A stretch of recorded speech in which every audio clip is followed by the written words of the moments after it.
So, good afternoon, welcome everybody. I'm Stefano Cordine, and it's a great pleasure for me to be here and to welcome you all to this discussion.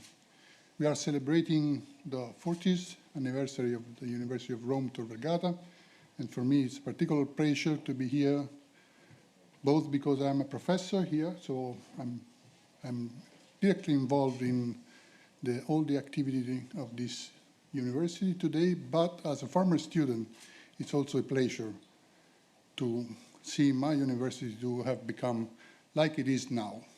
I used to have the number, my enrollment number was number 4, and all the students that are enrolled today can understand how far it goes my being here. So welcome here.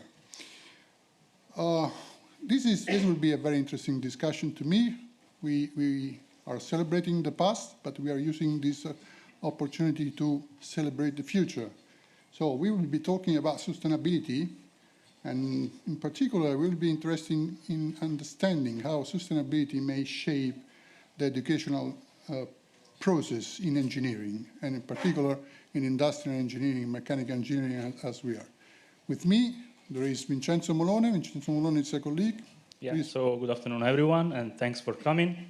Especially thanks to the student for making it, on an early notice, however, in the afternoon, which is not really easy, so thanks for being here. And I'm a professor of energy conversion, just as my colleague, Stefano. And so I want to take my opportunity now to introduce our guests. And they have a common trait, so they are all either former students of Tor Vergata or colleagues who have been in very good touch with us as colleagues and with our students. So it is my pleasure now to introduce Emiliana Fabbri. Emiliana was a former student, like I said. Today is a senior scientist at the Paul Scherrer Institute in Switzerland, along with being a lecturer at the ETH in Zurich. And her specialty is on materials, so materials for energy especially. And then I have today with us Lorenzo Pace. Lorenzo Pace is a manager at Emitec Vitesco, so a company that is a leader in automotive devices, especially for the treatment of emissions with regard to passenger cars and two-wheelers. And then it is my pleasure to introduce Dr. Mridul Gautam, professor in mechanical engineering first. And then he is vice president for research and innovation at the University of Nevada at Reno, where he is a supporter and a promoter of innovation among students, colleagues, professors, administrators. And last but not the least, Dr. Manuel Presti. He is a colleague, very good friend, by the way, like all the others, by the way. And he is a manager at Emitec Vitesco, but mostly dealing with commercial application and industrial vehicles. So the venue is a good one, and the guests are ideal to discuss what Stefano was saying. So we want to dive into the questions we want to ask our guests. So the first goes to the lady, Emiliana. So my first question is about your career, your past career. So you have been doing research pretty much everywhere in the world. You're a globe-trotter, globe-traveler. So you've been in the US, you've been in Japan, and finally you landed in Europe, in Switzerland. So my question is on sustainability. So how is the perception of sustainability all over the world? And how do you think sustainability can make it in the programs of the different countries you have been working in? Yeah. Thanks. It's fine. Yeah. Thanks, Vincenzo, for the introduction first, and welcome everyone today to this afternoon. I want to thank you for being here. Now, answering to your question, so I've seen the last decades, I would say that all over the world, there are major research funding towards the development of sustainable technologies, because I think all over the world, there is the field to move towards a new sustainable energy system. Now, talking about Europe, my opinion is that particularly those countries which are poor in fossil fuels, so in primary energy sources, wants to move towards sustainable and energy resources. So you have seen many projects on renewable resources that are moving nowadays in Europe. And I have to say a few words. I mean, the recent events also show how dependency on fossil fuel is very bad for those countries which are completely dependent on other countries, so on the political and geopolitical aspect of the present. So my research topic is to develop materials for hydrogen production, and I've been enjoying this topic really much. So why we want to produce hydrogen, and specifically why we want to produce green hydrogen. Green hydrogen is produced from renewable electricity, and is green because there is no carbon dioxide emitted in the process. So you can develop materials which are able to use electricity from renewables and convert water into hydrogen. So you will wonder why we need hydrogen, for example, is because if you move to your electricity production to a large amount of renewable electricity, this is intermittent. So this means that sun or wind energy is not produced when is needed. So the sun is shining, but maybe you are not using the electricity. And this is particularly important for the seasonal storage. We need more electricity, for example, in the winter, but we can produce more in the summer.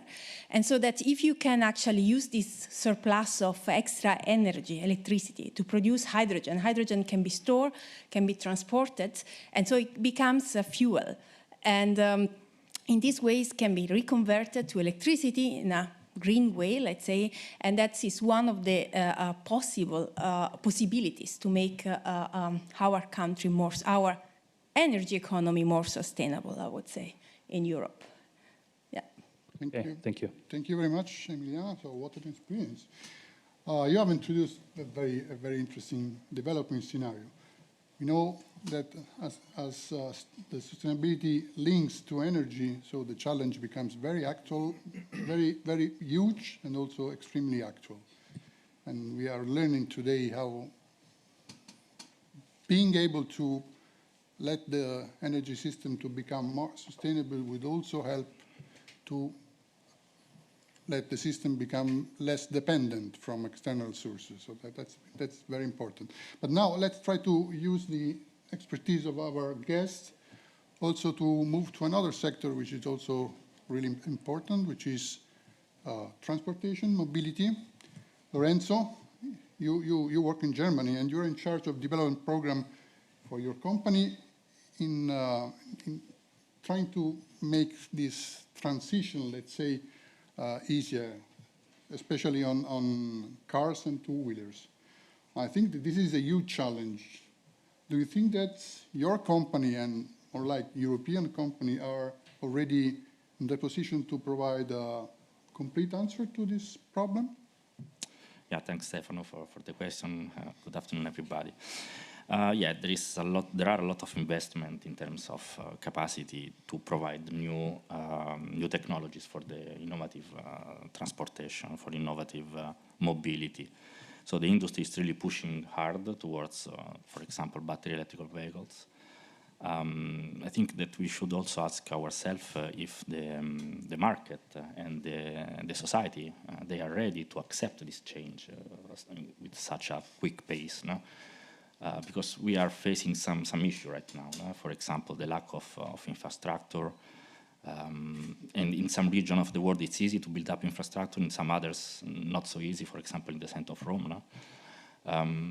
We will see for sure an increase of unemployment rate in the automotive sector because the battery electrical vehicle has more or less 30% less components than a similar vehicle with an internal combustion engine that could have some negative influence of the society, obviously, no? And also the cost of a battery electrical vehicle today and in the near future probably it's higher than a comparable standard vehicle. So we should really overcome or solve these problems. Otherwise, we could miss the opportunity to catch this huge change towards a more sustainable mobility.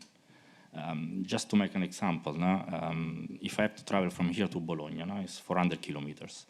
Today, the legislator and the industry, they are telling me that if I drive a car, a battery electric vehicle, I am green. No? And this is partially true because the CO2 footprint is lower than the CO2 footprint of a car with an internal combustion engine. But this is not a real game changer. No? The real game changer would be to drive a zero-emission vehicle from here to the train station in Rome, take the train, and when I arrive in Bologna, I have a huge opportunity to take the mean of transportation that I really need to reach my final destination. So I think that we should really focus the research of the future in the change of mobility concept, not in the change of powertrain. Okay, Lorenzo, so very, very good answer, by the way. So you're kind of telling that it's the system, the problem. But now I want to ask Mridul a question about a similar thing, but from the side of the innovator. So you support innovation, and my question is this. So is sustainability rather a support than an obstacle to the people you're guiding? And how is this within your programs? And mostly, is the world of innovation ready for such challenges, or is it just, a balloon? So that's Vincenzo, thank you, and it's good to be here. I've been coming to this university for almost 15 years now, close to 15 years. So that's an interesting question. Is it about being a promoter or an obstacle? And I would say neither. It's not about being an obstacle. It's not about being a promoter. Sustainability is not something that a single organization or a university or a company can achieve. Sustainability is a team sport. And often when we talk about sustainability, we link it to either energy savings or water scarcity and saving water or something like that. And we always treat sustainability in a silo rather than being a foundational criteria to everything that we design and build. So in February of this year, there was a conference. By the way, I'll give you some examples, they're not purely from engineering. So let's talk about food security and sustainability, right? In February of this year, there was a government university industry research roundtable workshop. This is organized by the National Academy of Sciences, Engineering, and Medicine. And they present some really good information. So I'll regurgitate some of that here today. So United Nations Food and Agriculture Organization determined that annually in this world, 700 to 800 million people go hungry.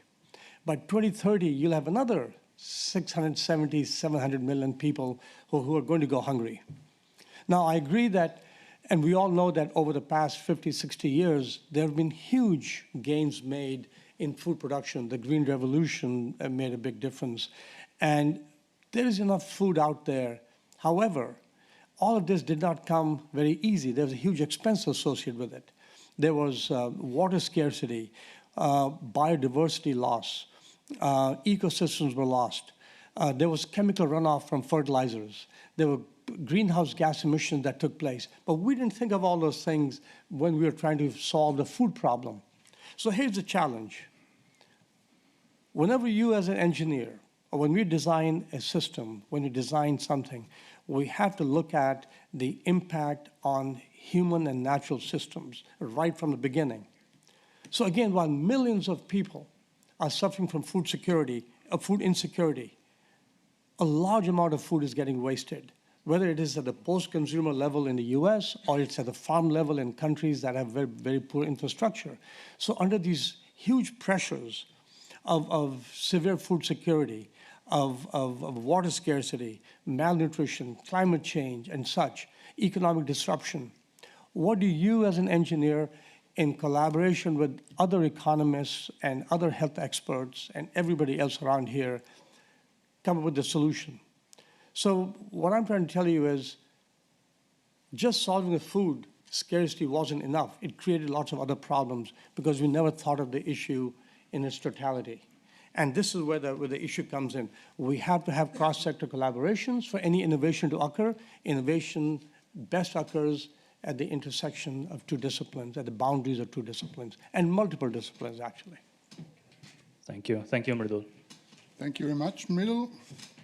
Yeah. We are going to the global. We are recalling how this problem has a global dimension. And going back to the global system, but focus on mobility again. And let's talk with Manuel. So Manuel, you are again an expert in trying to provide new solution for the clean mobility, but in a different sector. So commercial vehicles that are at the basis of our distribution system in a way. From your point of view, are we in good shape to face this sustainability challenge? How we are? Mm-hmm. Stefano, thanks for the question, and hello everyone. Yeah, it's a difficult question. I think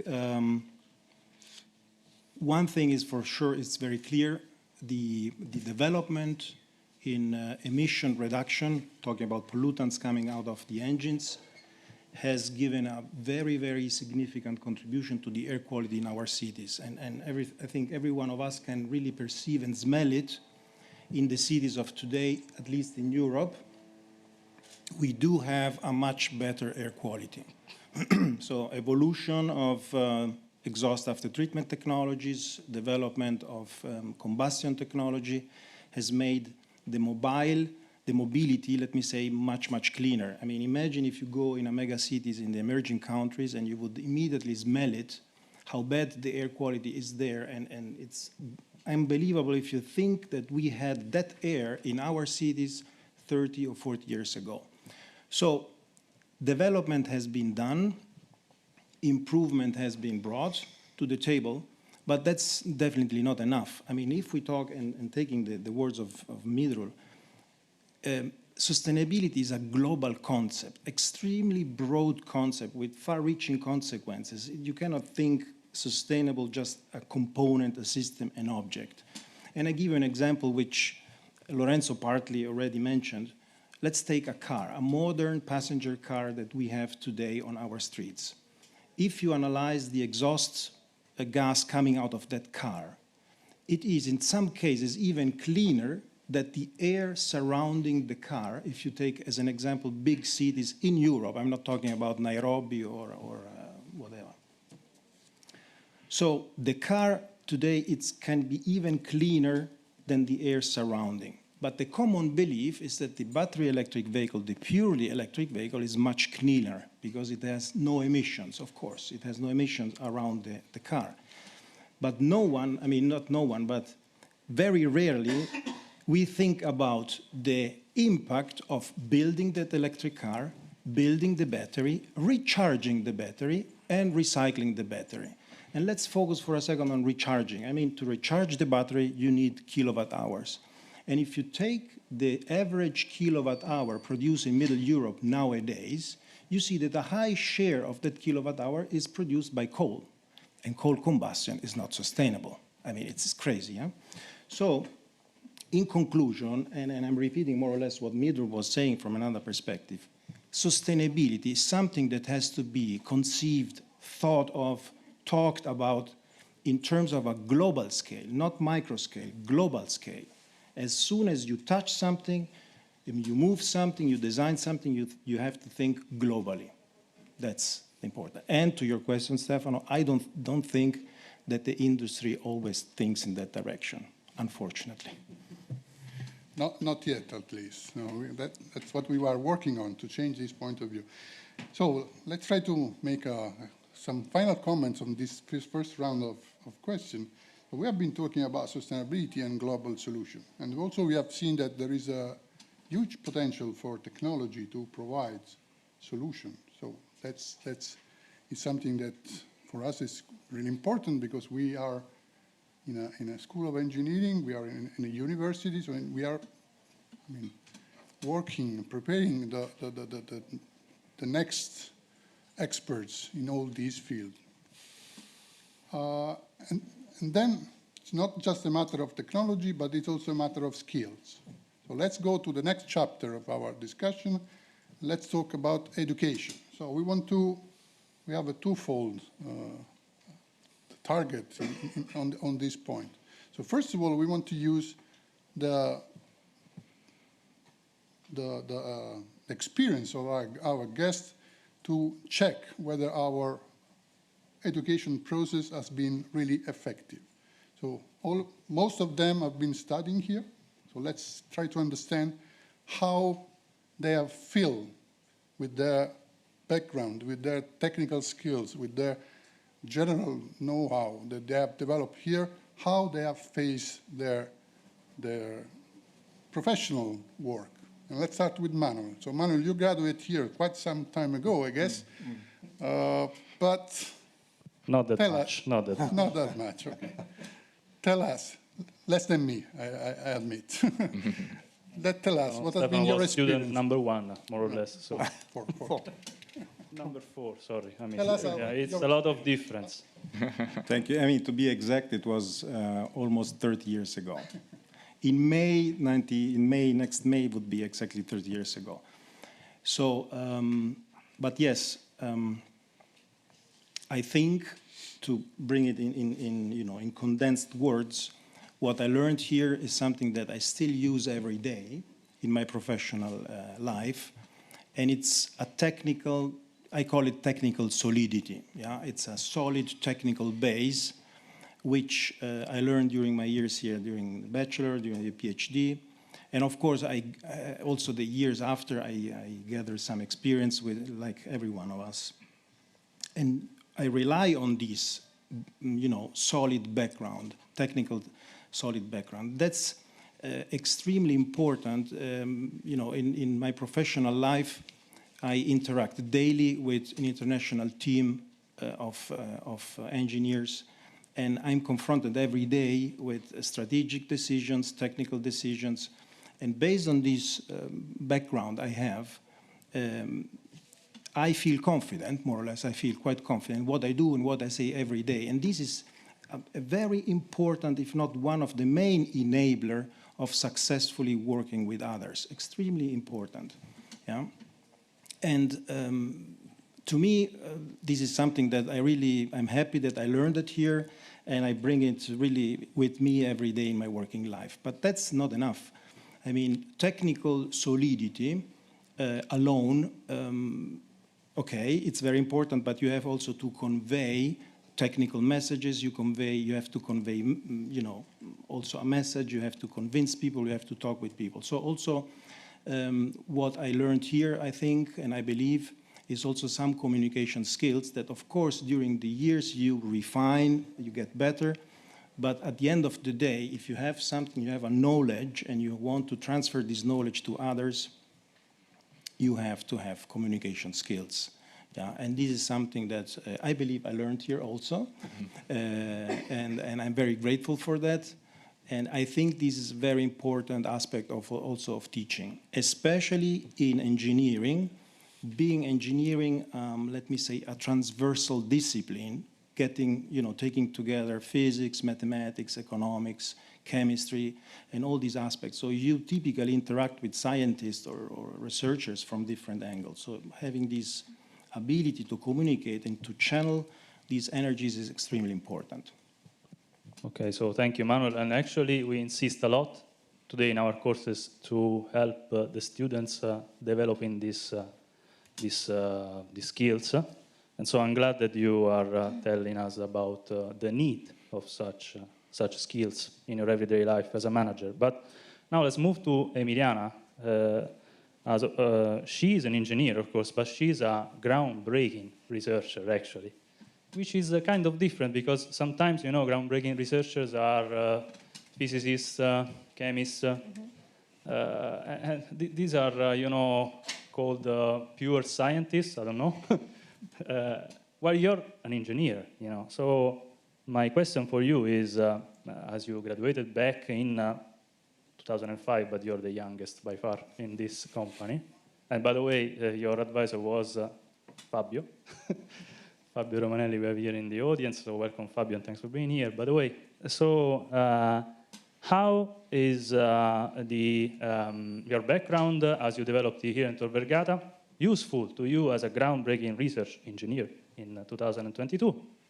Yeah. So, so I said before I work on hydrogen technologies.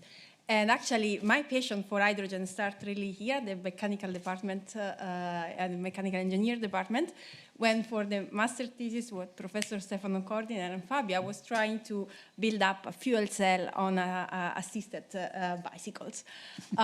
So, I mean, I enjoy it, and then I think I became really curious what is inside this device. So that was my first question. I wanted really to open and see the inside. And that's why I moved for my PhD to the natural science department when I had the opportunity to work on materials for fuel cell. And you fell in love with materials then? And then I got in love with materials. And then to continue the story, yes, because I really moved from device to materials. And now I'm mostly interested really to fundamental mechanistic understanding of electrochemical process. I'm using synchrotron facilities, which we have at the Publisher Institute. So I would say that my career has moved quite a lot. It's quite different fields. And I have to agree that obviously the first things you need to get is a very solid fundamental background. This you need. You need to be sure of what other people are talking, even though, as you said, I'm an engineer and generally talking with physicists, material scientists, chemists, and I might be not an expert on each specific field, but I think that an engineer study gives you interdisciplinary, the way that you can understand, not so specifically, but quite a lot all the different disciplines. So I would say good for fundamental knowledge, but also curiosity. I think here at Tor Vergata, I learn how to ask questions to myself. And this is, I mean, really what you need for research. I mean, always be curious, always having someone stimulating you to understand a little bit better, to look something a bit better, to solve problem.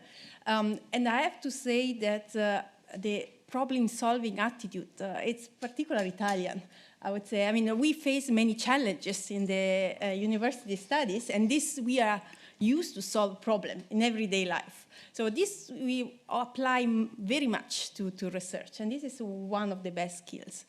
One of the, maybe if I have to say a negative aspect in general, is that probably Italian students have not so many working experience during the studies. So this I compare to other European countries having experience working in a different university, so in industry. That's really great because once you face your first job, you already know how it works. While many times for Italian students, the job is the really first working experience. Okay, very good. So good news, also, you know, improvable news, but you know, this is exactly, you know, why we are here. Okay, yeah, very important message here. I want to just highlight one thing that I like very much. To the students in particular. So besides the study of the different topics that you are, I mean, in front every day during your curriculum, Emiliana has just told us that you have also other opportunity, and the thesis is one of that, where you can develop your future in a way. Your curiosity will drive your future. So that's I guess it's a very interesting message. Let's change a little bit the point of view. So far we have been speaking about your experience. I would like to ask Lorenzo whether instead, having worked with graduates from different countries, what is your feedback? So you have been able to compare different different kind of profiles. So what is your opinion on that? Yeah, more or less what Manuel and Emiliana said. No? So we have a very strong technical preparation. Italian students are very solid in theory, and that's for sure something that we can use to innovate, to solve problems, and that's for sure a very strong point of Italian university. The other flip of the coin is that, as Emiliana said, when we are out from here, when we start to work, we don't know how to work. We don't know how to work under pressure, for example. No? In the real life, there are milestones, and you cannot say, okay, I do this in 1 month. No, you have to do that day. Multicultural experience. No? This is very, very important. Not every one of us in the world work or think the same way. So probably we should try to go a little bit outside from this wonderful university sometimes, no? And I don't know, try to do a kind of European experience, European university. Look at others, what they do, how they work, how they learn. So the student, they should really go outside and be a little bit more challenged on that. So theoretical preparation, number one, important, but also soft skills are very important. Okay, thank you, Lorenzo. This is very important to stress. So, we try to support the students with their choice of Erasmus, for example, to go there, because it's not a loss of time. So I just say it publicly now. You must go there. I mean, this is your opportunity that will never come back to you. And I'm sure that on top of the knowledge, you will gain experience that will be useful for your life. So please apply to that. And most of you, of course, do that. So, Mridul, now, I want to ask you a similar question, but actually, you're the only one who graduated abroad, by the way. This was probably a long time ago. More, no. I'm just kidding. So, but however, you've been, like we said, in very close touch with our students, as you were a former advisor of many students coming from here. So we want to ask you the same question. As an advisor, advising many different kinds of students, how are Italian students, and how are Italian professors, by the way, because somehow we are also there. I know 2 Italian professors, I don't know about you. Just kidding. Oh, thank you. No, so you're right. Vincenzo, you're right. So I'm at the University of Nevada, Reno now, and I joined this university in 2013, and very early we established a partnership, a collaboration with the University of Rome, Tor Vergata, and Professor Cordiner was there for the very first meeting that helped establish that. But back in 2005, when I was at West Virginia, I hired a graduate student from Tor Vergata, Michelangelo Ardenese. Very, very bright kid, very strong. The year later, I came to Rome, and I hired his brother, who was also a mechanical engineer, and his wife, a fiancée at that time, who came over, and she was an architect from La Sapienza. The following year, I got 2 more students that Professor Penestri had suggested, Alessandro Cozzolini and Littera. Then Etre recommended Mario Velardi. Now, before and Ettore that, is with us today, yeah? yeah, He's there. and there you go. 3 students came from. And before that, Vincenzo was in my lab as a Fulbright scholar. And that was back in 2007, 8? 2009, 2010. 2009. And ever since, we've had a great, great relationship, professional, and we've been friends. And then he recommended another student, Gennaro Campitelli. I'm saying these names for a reason, because these, you can relate to some of the students who were here. And they were very real. Each one of them was outstanding. Today, they're all working in large corporations. They are leaders in their own right. They're all working in either sustainable energy or emissions or energy reduction or fuel cells or something of that nature. The bottom line is that I would select a student from this university any day, any time, because I think they are very strong in their fundamentals, extremely hardworking, and above all, they're very passionate. And when it comes to lab work, experimental work, I'm an experimentalist, do some computational work, but only to help with my experimental work. These students picked up all the experimental work in no time. Everybody finished on time. There was no delay. And they were passionate and they were driven. And that's what matters.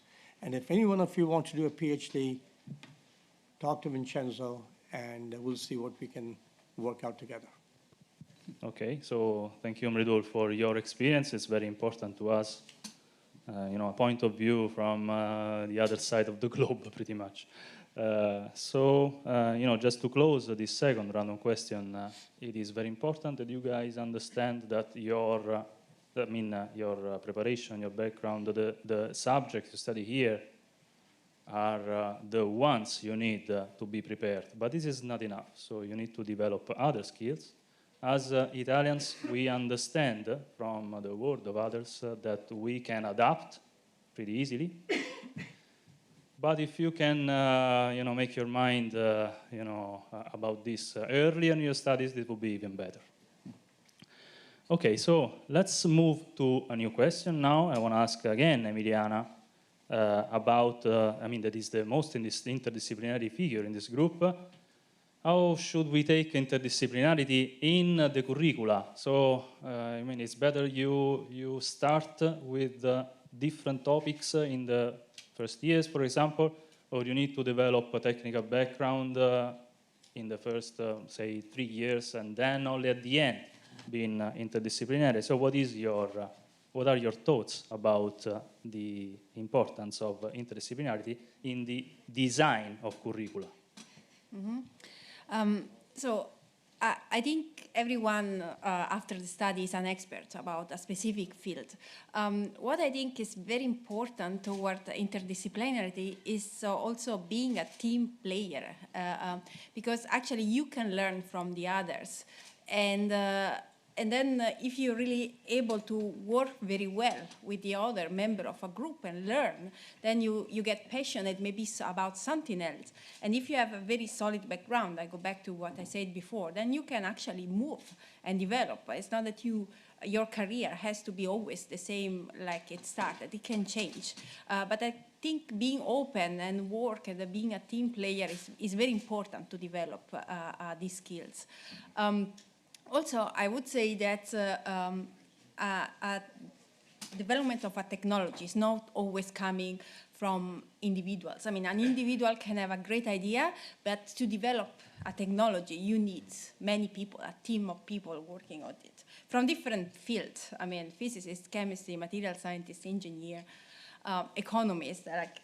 Sustainability is a big topic.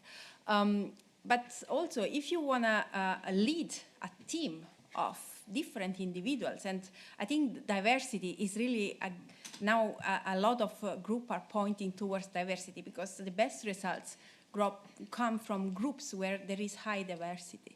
But if you want to lead a group made of different experts, I think having this multidisciplinary, being able to talk with experts in chemistry, in physics or material science, I think this is very important to make the communication. Also, before we talk about communication between researcher and scientist, this is highly important. The achievement of one person needs to be the starting point of another.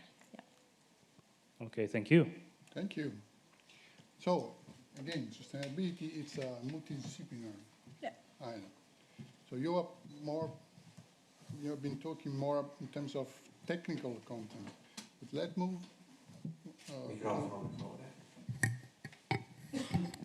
Yes. So let's move to again, still in the multidisciplinary elements, but what may be required in a large company which is so deeply involved in research and innovation, Manuel? What's your experience? How we can broaden the preparation of our students? Yeah, thank you for the question. I think I said that before. One of the main bricks is, of course, technical solidity and the communication skills. And I'm picking actually what Emiliana just said.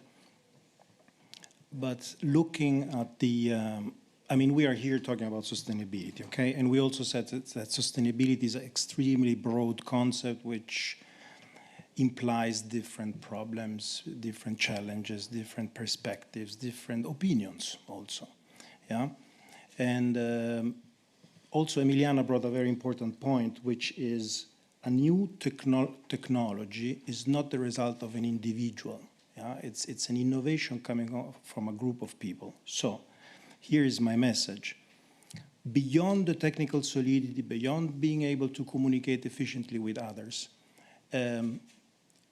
very important is to have a visionary thinking, also sometimes dreaming or being a little bit crazy, because that's the only way to get to new ideas, to new solutions, yeah?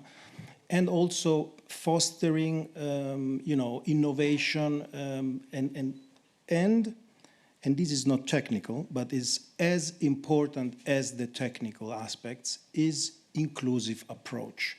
Emiliana just said that from a slightly different perspective. I mean, diversity.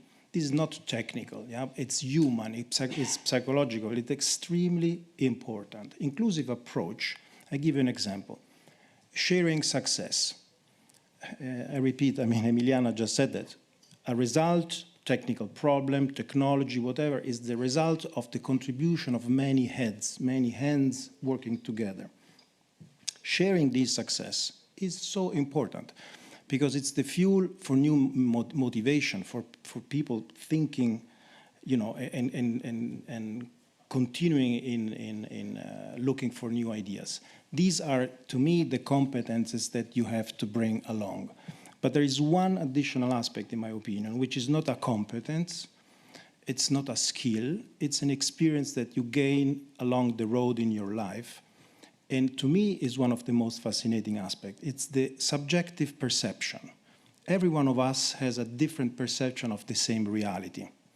A little more darker, a little more lighter, heavier, whatever.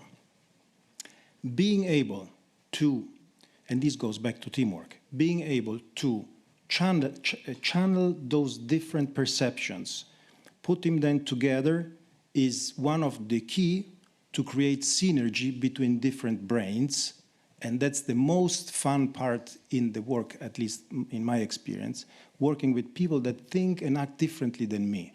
You know, someone faster, someone slower, someone a little bit more cautious, someone a little bit more aggressive in terms of technological thinking. This combination is something that you have to keep in mind. It's not a competence that you can learn in books, though. Yeah, thank you. Thank you, Manuel, for your answer. And actually, speaking of innovation, today we had the Lectio Magistralis of Professor Vincentelli for the opening of our academic year. He is a very successful professor from Berkeley, and he highlighted that innovation is like truffles from the side of innovators and the dogs looking for truffles, where the dogs are people investing on that. So, truffles are not found anywhere, anytime, you know? So what you need as innovator is to be a little creative, like Manuel said, so a little crazy, actually. Okay, I like that. So, Mridul, going to you with a new question. I want to ask you, a slightly different perception. So we started a little bit with talking about curricula design, and your first answer was actually talking of sustainability regarding food and not mobility or energy, which was, a big thing, I think. So now, tell us about curricula design and universities' role in this big scenario that is the world, So how can we guide curricula design? Vincenzo, I think a lot of schools, universities are still training and teaching students the way we did 20, 30 years ago, right? Let me ask you a question. How many of you learn about sustainability in the first year of college? How many of you learn about sustainability in the second year of your college? Third year? Fourth year? After the fact, right? When you're about to graduate. So you have to be trained very early because you've been solving problems during the first, second, third, fourth year. Yeah, true, they are very, very, technical problems, given those issues. And we often just solve the problems, never grasp the vision, right? Manuel talked about being visionary. Have a vision. You have to grasp the vision. What's the problem all about? You have to be able to, the whole concept of sustainability has to be drilled in very early, that it's not a silo. Everything you do is going to be impacted by everything else. You have to learn to know what you don't know. We're mechanical engineers or energy engineers. We must think about particles, and you solve the whole issue of particulate pollution, but why? We never knew why we were doing this. So my very first project as a professor, it got funded. It had to do with reducing particle emissions in a coal mine, particle emissions of diesel engine in a coal mine, and its effect on mutagenicity. I could not spell mutagenicity. It's, it's about mutations. We didn't have a diesel engine. I'd never been in a coal mine. But I knew that what I was trying to solve, I had no idea about, even though I got it funded, because the basic concepts were right. So I started working with a professor in the medical field. He was actually at the National Institute of Occupational Safety and Health. He brought in the value of what I was doing to light. And I understood why I'm trying to solve the particle problem. But in those days, I was just trying to solve a particle problem. And he added the health value to it. So there was a meaning to the whole issue. And we are approaching a concept of reducing the impact of particles on human health, not just controlling particles. So I learned that just by chance to work with somebody else. But I suggest that you all get out of your comfort zone. We know that you can learn about solids and strength of materials and energy systems by staying at home. We know we can do that for over the past 2 years. What you cannot do is work in teams and work in a lab. So when you come to this university, find a problem, talk to your professors, get together with somebody you think you can work with, get together with somebody you cannot work with, and form a team. And learn to appreciate that you don't know everything. In fact, we know very little. That everybody around us knows a lot, and we know we need their expertise to solve the grand, complex challenges that face us. So I would say we have to be able to teach the students to understand, grasp the vision very early, teach about sustainability very early, teach about the value of working with experts across disciplines, social sciences, everything. Thank you for your answer. Thank you, Mridul. Great answer. And so a lot of things to think about, but let's use this time also to get some advice for us. So let's, as we are going to use this information also to design new curriculum. So let's start to ask to our guests what they think the most important characteristics of the new engineer, especially the engineer that is going to face with sustainability problem, has to be. So at least in their opinion. So let's start from Lorenzo. What would be your choice? What the best or the new or the next characteristic a future engineer has to have? It's nothing new, but it's very important for me. It's integrity. It's moral and technical integrity. It's not about bribery or corruption. These things we don't do, but it's really integrity. So to respect your knowledge and to apply this knowledge in an ethical way to the everyday work. I just want to do an example. You know that if we talk about the diesel engine, everyone thinks, okay, the diesel engine is very dirty. And this is the result, more or less, of a diesel scandal that happened some times ago. And the diesel engine is not so dirty as everyone thinks, but the result of that company culture that forced people or engineers to close one eye, sometimes two eyes, and sign fake documents, brought us to this. Now the diesel engine, the sales of the diesel engine at an historical bottom. No one wants to buy a diesel anymore. And the result is that some engineers are in jail, some engineers lost their job, and the company is paying a lot of $1 million fine. And we should always remember that we have the freedom to say no. So we have the knowledge. We know that this is not right to do, and we should have the courage, let me tell you, to say no, to raise your hand and say, no, I don't do that. This is for me very important. Thanks. Wow, so yeah, first advice is very important to us. Not really technical, but that is an attitude, and if you keep it, the reward you're gonna have is gonna contribute to your environment, and it's also for yourself. Okay, then I want to ask Manuel. Same question. So, what is the characteristic we would pick that is most important for the engineer of the future with respect to sustainability? Yeah, to me, with no doubt, is the problem-solving attitude, and which is one of the key ingredients of engineering as a discipline. I like it. I really love it. It's something that really gives you the key of thinking. You have something in front of you, it's a problem, and you analyze it, solve the problem, and find a solution. Of course, not with shortcuts, taking what Lorenzo just said, keeping an eye absolutely on integrity and, I repeat myself, technical solidity. Okay, very good. What's your opinion? So, of course, I agree what has been said, but if I need to pick another one, I would connect it to my previous discussion about teamwork, I would say team player, and these involved good communication skills, soft skills. I like before what has been said, get out of your comfort zone, learn from the others, teach to the others, and try to achieve the same goal together. Yeah. Okay, very good. And now the final answer, Mridul. So what is the characteristic or the characteristics you would ideally pick for a good engineer you would hire? Let's put it this way. Well, I'll go back to what I said earlier.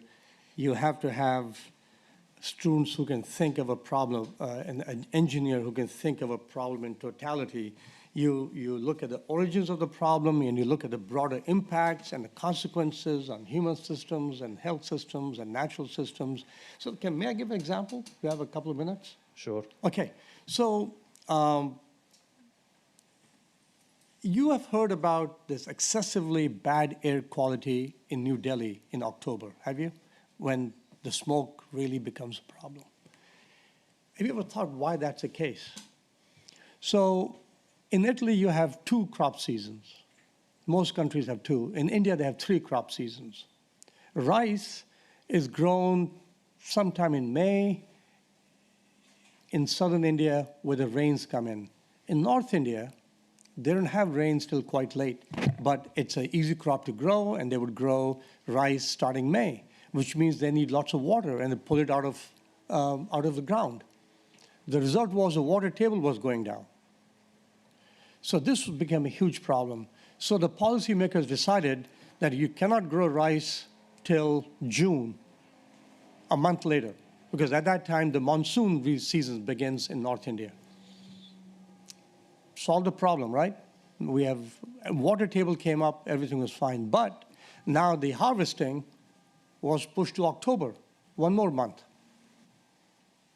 The wheat season, the other season starts on November 15th.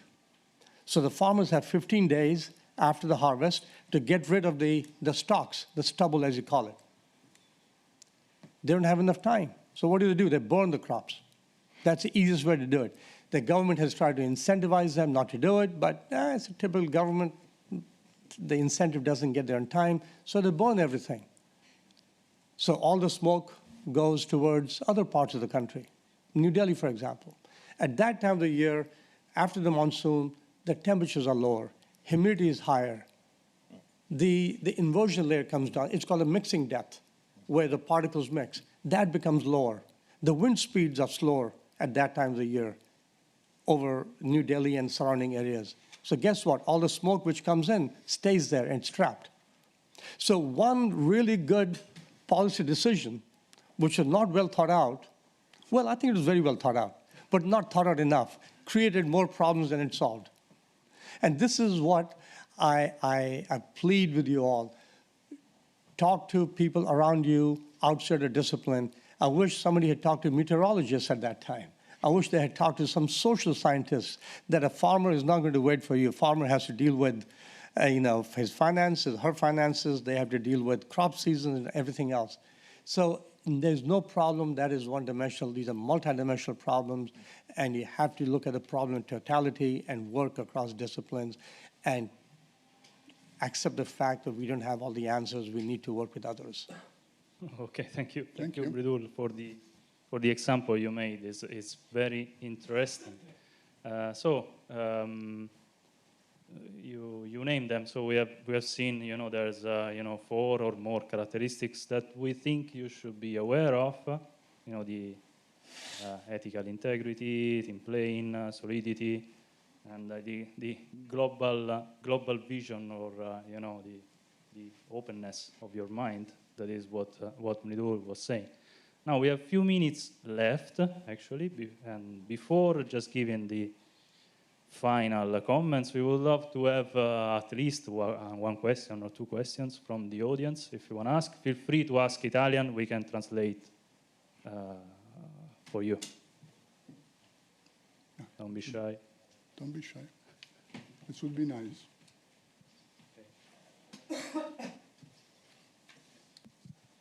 Hello.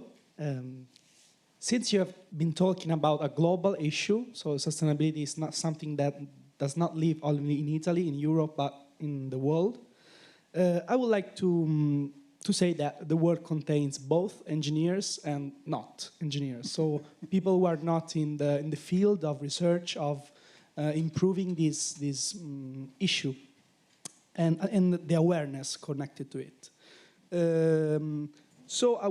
And we are asking them to change their daily actions, like, for example, the transportation. We are asking them to take public transportation, for example, for the sake of emissions and so on. So the question was, since those actions are not so friendly in total, what can we do in order to enlarge this awareness for people who are common and are not so in touch with this issue, and communicate and motivate in a proper way those feelings? Thank you very much. What is your name? And Valerio Palmerini. thank you, Valerio. So very good question. Who wants to pick it? I may start? Yeah, sure.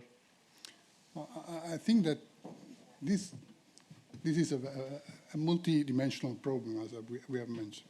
So we can probably say from our point of view, so we are working with the engineer. And I think one answer to your question is not related only to the technical skills, but also to increase that level of awareness from the very beginning. So not only how you can technically face and probably solve, hopefully solve some problem, but also how to be aware of how these problems are part of a very large.